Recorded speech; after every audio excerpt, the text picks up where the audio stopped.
അസ്സലാമു അലൈക്കും വറഹ്മത്തുള്ളാഹി വബറകാതുഹു. പ്രിയപ്പെട്ട സഹോദരങ്ങളെ, വിവിധങ്ങളായ സംസ്കാരങ്ങളുടെയും മതങ്ങളുടെയും സമുദായങ്ങളുടെയും വൈവിധ്യമാണ് ഇന്ത്യ എന്ന മഹാരാജ്യത്തെ ഇത്രയേറെ മനോഹരമാക്കി തീർത്തിട്ടുള്ളത് എന്നതിൽ സംശയമില്ല.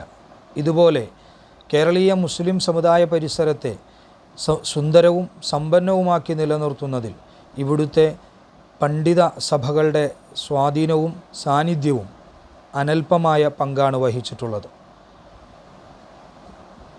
ഇപ്പോൾ നടക്കുന്ന വഖഫ് ഭേദഗതി നിയമത്തിനെതിരെ ആയുള്ള പ്രതിഷേധത്തിൽ വലിയ ഒരു ചുവടുവെപ്പാണ് വരുന്ന മെയ് 4-ാം തീയതി വൈകിട്ട് 4 മണിക്ക് എറണാകുളം കലൂർ സ്റ്റേഡിയത്തിൽ 4 പണ്ഡിത സഭകളുടെ നേതൃത്വത്തിൽ നടത്തപ്പെടുന്ന സമ്മേളനം.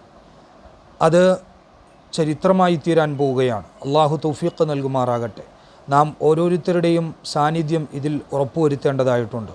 എല്ലാവരും അതിലേക്ക് വന്നു ചേരുവാനും വലിയ ഒരു സാമ്പത്തിക ബാധ്യതയുള്ള ഈ പരിപാടിയിലേക്ക് ആ നിലക്കും സഹായങ്ങൾ ചെയ്തു കൊടുക്കുവാനും സാന്ദർഭികമായി ഉണർത്തുകയാണ്. ഇന്ത്യയുടെ മതേതരത്വത്തിനു വേണ്ടിയുള്ള നമ്മുടെ ഭരണഘടനയുടെ സംരക്ഷണത്തിന് വേണ്ടിയുള്ള ഈ പോരാട്ടത്തിൽ നാം ഓരോരുത്തരും ഭാഗവാക്കാവണം എന്ന് സാന്ദർഭികമായി ഉണർത്തുക കൂടിയാണ്. അള്ളാഹു നമ്മളുടെ എല്ലാ പ്രവർത്തനങ്ങളെയും ഖബൂൽ ചെയ്യുമാറാകട്ടെ. അസ്സലാമു അലൈക്കും.